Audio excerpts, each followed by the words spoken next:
Hi, this is your shamanic astrology reading, and here's your chart and my notes on there. Before we get started, we're just going to call in sacred space, so you can just set the intention that the information being transferred to you is for your best and highest good. I call in my guides, my angels, spirit guides, and teachers, and your guides, angels, your higher self, my higher self, and teachers, and the teachers of shamanic astrology, and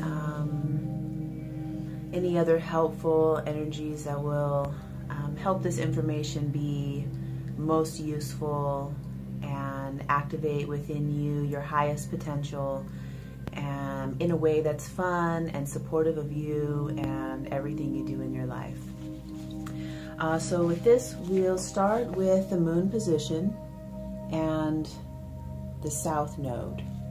So you have, we call this a Taurus job in the Capricorn tribe. So the south node is in the second house, which is the Taurus job. So this tells me that Taurus job in the Capricorn tribe as your lineage. So lineage is what you're a master of, what you've already studied, learned about, mastered. It's kind of like the resume that you have when you come into this life. Taurus job in the Capricorn tribe. So the Taurus job in the Capricorn tribe. So this is the tribe of chiefs, the tribe of elders. Taurus, Capricorn is the householder, and they also kind of draw up the contract for how everybody is going to function in the society. And I say that because Aries, as a householder, you know, draws up the contract for how people are going to behave, as far as like, they're like the cops or the bouncers. Libra draws up the contract for how people will behave in relationships. Cancer draws up the contract for how people are going to behave as parents and bringing what's young and growing. And Capricorn draws up the contract for like how everything is going to work and function together. So these are the chiefs, the bosses, the elders. Having a Taurus job in that Capricorn tribe tells me that you were the chief or the elder who, Taurus job. So it was your job to do this in a way that was pleasurable. Taurus likes to, I want to say, indulge the physical senses, you know, sensual. So being, wearing things that feel good and looking good, smelling good, like to feel good. So Capricorn job, Taurus job in a Capricorn tribe says that you likely were the chief in charge, and you also did it in a way that felt good, that was pleasurable, that was in healthy receivership. So it's interesting, the energy's going, Capricorn going kind of out and the Taurus energy going in. So that's a real interesting kind of, it looks interesting to me. Then the next thing we look at is what you're learning about as a man in this lifetime. So we look at Mars in Gemini and your rising sign in Leo. So Mars tells us the form of masculine, the sword that you carry, or the energy of the God that you wanted to bring out and express as your masculine energy, the sword that you carry in this life. The Gemini masculine is very playful, loves information, loves to know things. This is also Copapelli energy, so the Gemini masculine is very artistic, the creative muse, really wants to experience the masculine energy of the highest expansion. So Gemini likes to not know where they're going to be tomorrow. Gemini likes to go off on a great, a journey, but not really having, it's a different kind of energy than some of the expansive. I'm thinking about Aquarius in contrast. So this is like, I'm going somewhere. I don't really know where I'm going. I don't know how I'm going to get there. I don't know who's going to be there, but I am so excited and I can't wait and I'm going. And so that's what Gemini, that's what Gemini is about in this position of expressing as a masculine energy. It also is very magical. So you can see that a lot of people can't just go somewhere and not really have a plan and have it work out.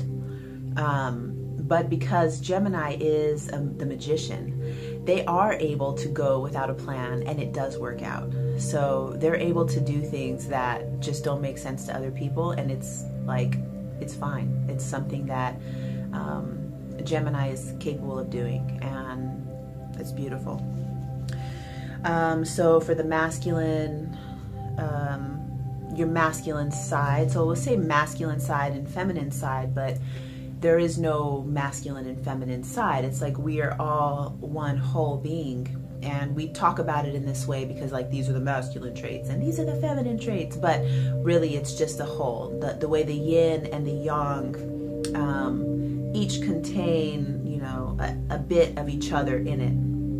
It's like that. So so we'll just talk about it this way, but just know that there isn't really a side. But for your masculine traits, it's Gemini and Leo, because you have Leo rising. So this is the way that you're going to express, according to my interpretation, as a man.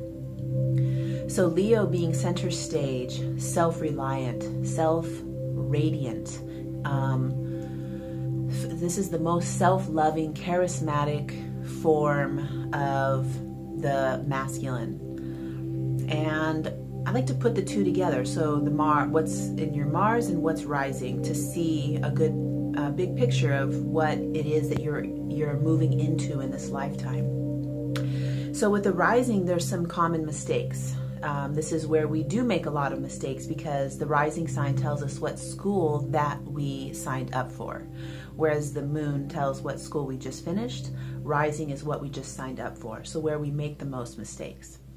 So some of the common mistakes for Leo are could be a tyrant, can be somebody who is dominating, pushy. Leo, some of the mistakes for Leo, either not willing to show up, not willing to be self-loving and self-radiant, being afraid of being self-radiant, being afraid of showing up on center stage,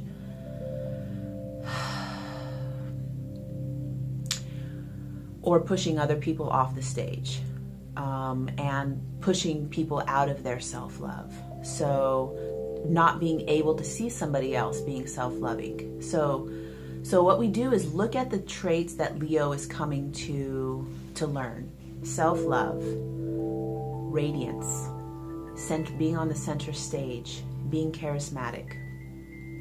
These things will show up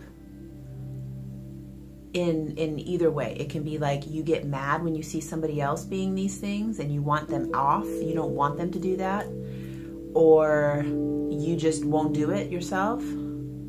Or sometimes you there is no really, I guess there could be an overdoing it, but for having this as your rising, it's usually things that you're uncomfortable with. And that's because you're moving into those things. So learning how to, when you see other people shining and being radiant, seeing people love themselves, so self-loving activities, seeing other people be on center stage, which I think that you probably are, I know you like to see people on stage, so I think that that's probably something that you you see it and you like it, but it's because that's you, and you are learning how to be on the center stage yourself. So it's so beautiful. I love that. So then let's look at your feminine side. So we have the masculine, the feminine. We look at Venus and what's descending for you. So you have Pisces and Venus, and you have Aquarius descending. So that's over here. You're over here as Leo rising. That's what's rising on the horizon the moment you were born. And what was descending the moment you were born is Aquarius. And you have your Venus over here right next to your North Node. And we'll talk about some of these things in the outer circle in a little while. But we're just talking about this right now. So you have Venus there in Pisces and Aquarius descending. So the way this works is that we usually project these feminine traits. If we're a male, we project the feminine traits out to the outer other. So it shows up as lovers, girlfriends, wife, mother, the outer other, the women in your life. So it's kind of interesting because you might just think like, oh, women are like this. Like women are, so you have Pisces and Aquarius. So this will be fun. So women are, what's Pisces? Martyr, martyrdom, poor me. This is not in the healthy state, of course. This is like Pisces, kind of negative traits, I guess. And then Aquarius, so all over the place, scattered. They're not stable and not grounded for sure, because you have Pisces and Aquarius as your feminine. So definitely not stable, definitely not grounded, probably crazy, emotionally imbalanced, but also very psychic, very intuitive, very dialed into cosmic consciousness. So I think that you love that. Just by looking at your chart, you love that. The women who are able to go up into the unseen realms and draw back information and then like live it or share it, because that's Aquarius. So Aquarius is the cosmic consciousness, and they're able to go into, you know, the Nicholas Tesla is the example for Aquarius, able to reach out into what nobody's talking about, nobody knows about, and bring it down. And then like 50 years later, we're all like, oh, that's what Nicholas Tesla was talking about. So that's Aquarian energy. Then with Pisces as the Venus, I already mentioned intuitive, empathic, universal love. This is the really loving, soft, nurturing kind of feminine that doesn't just love you, or doesn't just love her children, or doesn't just love, you know, people around her. This woman loves everybody. So, you know, the dog that's kind of broken, you know, she'll fix it and love it. And the old lady at the bank, she holds the door for, you know, like really unconditional love. So this is the form of the feminine. So that shows up as you usually will project that outward. So if the things that I've been describing sound like, you know, the women that you end up, it doesn't mean that this is necessarily what you like or what you need. This just means this is you, your inner feminine. And it shows up as a projection until we're able to feed that part of ourselves and accept and love all the parts of it. Then when we do that, that's called the sacred marriage. Then we're able to see mom for who she really is, and see partner for who she really is, see lover for who she really is, sister for who she really is. And our projection is no longer interfering with that. Now they are able to shine as who they are, and we're able to own our own inner feminine. So ways to do that is to get in touch with those parts of you that are Pisces and Aquarius. So inner dialogue with your inner feminine, and just find out who she is. And it's not somebody different, but just it's easier for some people to personify the energy, so that you you know, we can get in touch with it and communicate with it as if it's not a part of you, but you do it however you need to. But the thing that has been helpful for me is to put the two together, man and woman, have them converse with each other. So for you, it would be Gemini Leo guy. You kind of get an image of who he is, feel what he likes, know him. I even like to put kind of a face or an energy. So I made a little board in my room where it's like that. It's my feminine and masculine, all feminine because I'm a woman. So they're all feminine pictures, but it's like the energy of the Mars and the descent and energy of the Venus and the rising. So you would do the same kind of thing, just get to know them.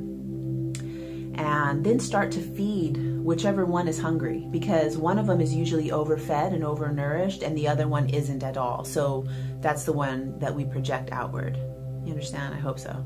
I'm sure you do. Okay. So then we'll go into your, so from the lineage to the new school. So new school, you have the Scorpio job in the Leo tribe. So we take that by what's rising and what's in the north node. So I kind of pointed up there. You see that really close to Venus. So that's going to be an interesting key for you later. But the house position is the 8th, which is the Scorpio job. It's like Scorpio. So Scorpio job in a Leo tribe.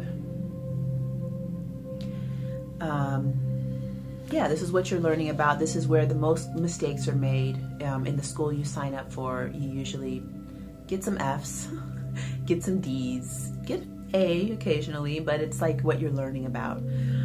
The Leo tribe is the tribe of royalty. When I see this tribe coming toward me, I see, yeah, they're lions and lioness and the gems and the jewels and the big hair, and they're beautiful and royal, and we all know that they're royal. So we all look to see the royalty coming. What is there? So having the Scorpio job in the Leo tribe, this is the form of royalty, self-sufficient, self-love, being able to do those things and allow others to also do that. So what what you're reaching for, what you're learning about is how to be that and also empower those around you to do the same thing. Not that everybody is going to be royalty, but empowering others to also be on stage and to also, and of course, this is a common thing that comes up in my mind is like, no, well, I'm the king and I need to be on stage. There's only one center of the stage, but you don't have to always stand in the center. You can go home sometimes. You can go to sleep sometimes. You can do something else and somebody else can stand on center stage. So that's what Leo is learning about, to empower others also. You have the Scorpio job. So this is going to be through intense life force energy, really calling in the power. So Scorpio is often known for, in the old shamanism, Scorpio sourced energy from others. So having the Scorpio job in the Leo tribe, it is really, really important to know that you are plugging into source energy itself, plugging into source energy and being able to source yourself from source energy and not from people and places and things. You go to the big sun, you go to the big earth, you go to the source. Having the Scorpio job in the Leo tribe, it is kind of saying that you would tap into the intensity, so the mysteries, the shamanism, things that really draw up energy. This is also shadow, so you know a lot about Scorpio being the shadow magnet, being able to go deep into the depths and come out with power. So, and you do that for yourself. Really, Scorpio is about doing that for itself, to feel the intensity for itself, So having a Scorpio job in the Leo tribe kind of does give me the idea that it is for yourself. So you can go down and so I'm saying go down because Scorpio is an underworld kind of energy where you go into the underworld, retrieve power, bring it up, and then you radiate out as the self-loving, radiant Leo. So this kind of energy is, to me, seems more about just being more powerful. And Scorpio also really likes to be in power and to be in charge. So you see that as a sort of make sure you check yourself and that you're not overpowering, and make sure that you're not over, taking over people or taking over situations. It's like, know your power and use it for your own good. That's what Scorpio is about. It's not bringing power for anybody else. Scorpio is so we have the culture bearers, and then Scorpio is I can't remember the name of it right now. So there's an in service to spirit would be the Pisces energy, and then not selfish. Hold on a second. Self-interest. Sorry about that. So self-interest. So Scorpio has a self-interest. So I can just see these two, the combination of the Scorpio job in the Leo tribe, really being concerned with bringing up its own energy to learn about itself and to power itself up to be on the center stage. So then let's move into the Midheaven, which is the contribution to the world. And Midheaven is right up here on top. And you have Taurus in the Midheaven. So whatever you do as the way that you contribute to the world, it's going to have a sense of giving others, of healthy receivership, pleasure, earthly delights, feeling good. And so it doesn't mean giving that to others. This is not a giving. It's like you're going to do it so that you feel good and so that you have delight and pleasure. So whatever it is, the way that you contribute to the world will bring you pleasure. Makes sense. Home and Roots project is down here at the bottom. This is how you are within yourself, at home, inside your heart. At the end of the day, when you go home, Home and Roots tells what is the intention for you inside your own space. And you have Pluto down, there is Pluto there, but Scorpio is in your Home and Roots project. And you see you do have Pluto there in the 3rd house. So the Home and Roots, having Scorpio in the Home and Roots would say that, there is a sort of depth and intensity, maybe a little darkness, maybe a little depth and intensity is the best thing to say for that. Of course, there is the other side of that, which is the dark and, just a little like snake-like kind of energy in the Home and Roots. So there's nothing really to do about that. That's just saying, what's on the Midheaven is the intention for contribution to the world, and what's on the Home and Roots is the intention for how you're going to feel within yourself. So it's all good. Next thing we'll look at, because those are the main things. Oh, the relationship axis. So I like to cover the 4 corners of the chart. So Midheaven, Home and Roots, and then the relationship axis, and then the things we've already talked about. So relationship axis just says, what's the point of being in a relationship? And this is, it can be about relating to others, but it's mostly about relationships, like with another, with a beloved. Why would I want to do that? So this answers that question. And the intention for Leo Aquarius as a relationship axis is to empower the other person. So it's like when two people come together and, you know, I think we've had this conversation. It's like, I don't need you. Great, I don't need you either. Well, let's get together anyway and just dance. And let's just, you know, because we want to. And because it helps me to become radiant. It helps me to feel shiny. It helps me to, I feel empowered. And then also, the other person also is able to shine and be radiant and be empowered.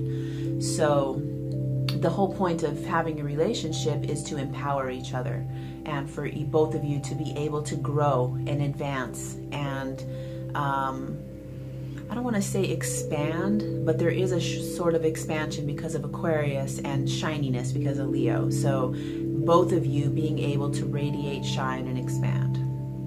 That's the intention.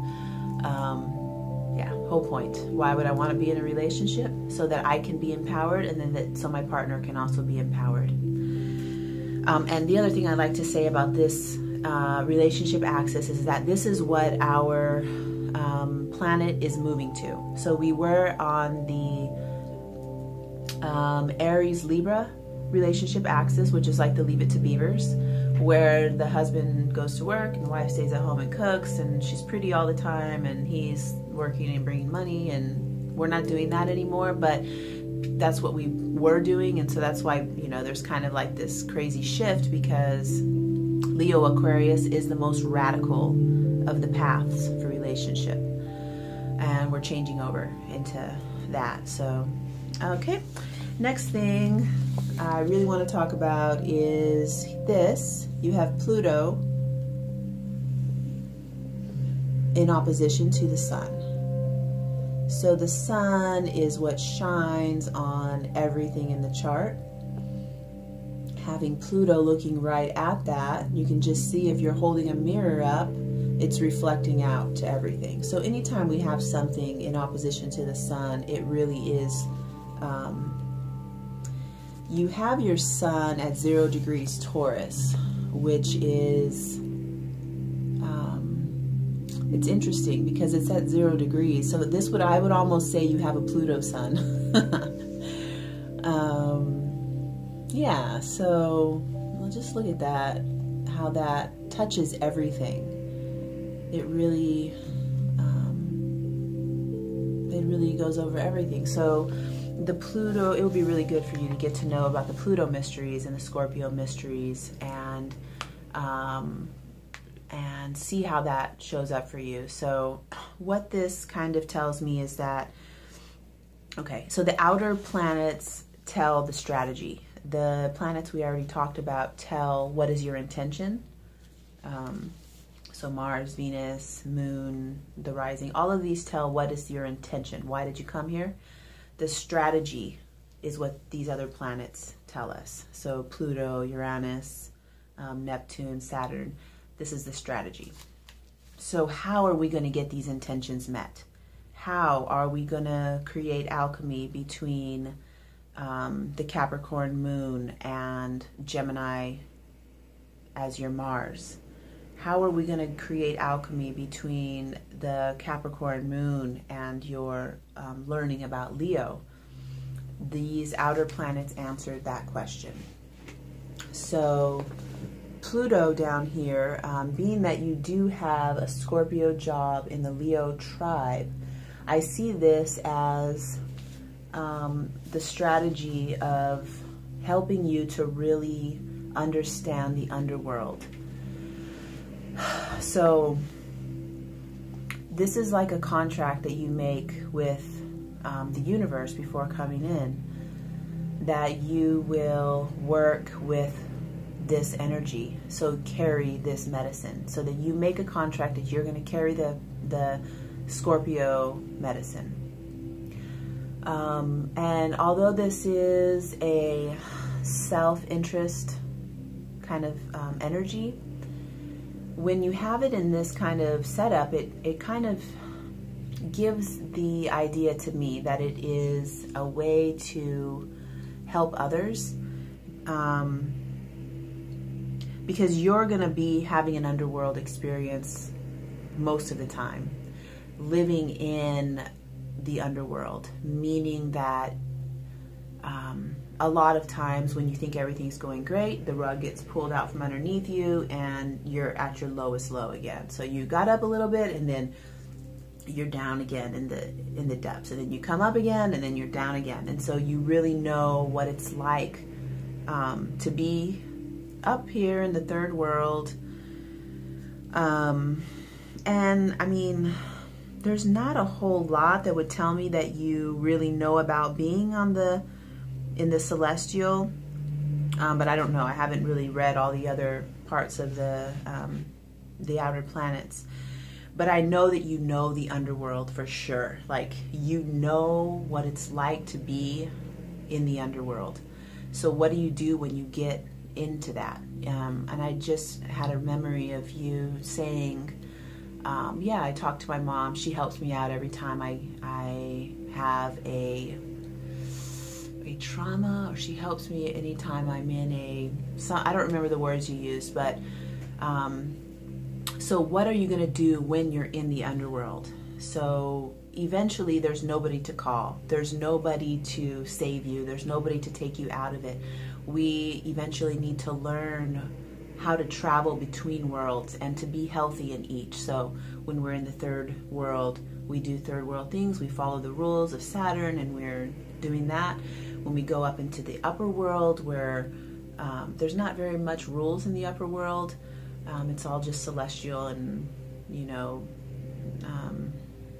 high vibration and the guides and angels and whatever. But being comfortable there, being comfortable in the third world, and really being comfortable in the underworld. And I kind of get the sense that you are comfortable in the underworld. The kind of key or something to work with is going there and being able to retrieve your power. Because the underworld is the place of personal power, depth, and intensity that we all have, and a lot of us aren't able to go into that because it's scary, and we don't have money, and we don't have lights. We don't have our personal needs met. We don't have food sometimes. The underworld is considered a scary place. So we need to be able to go into that consciously and search for our power. It's remind me of the story of Isis and Osiris when he got chopped up, and Isis had to go into the underworld with her twin sister and retrieve his body parts. And it's scary, and you have to talk to the right people and talk to them in the right way. There's a lot of rules in the underworld.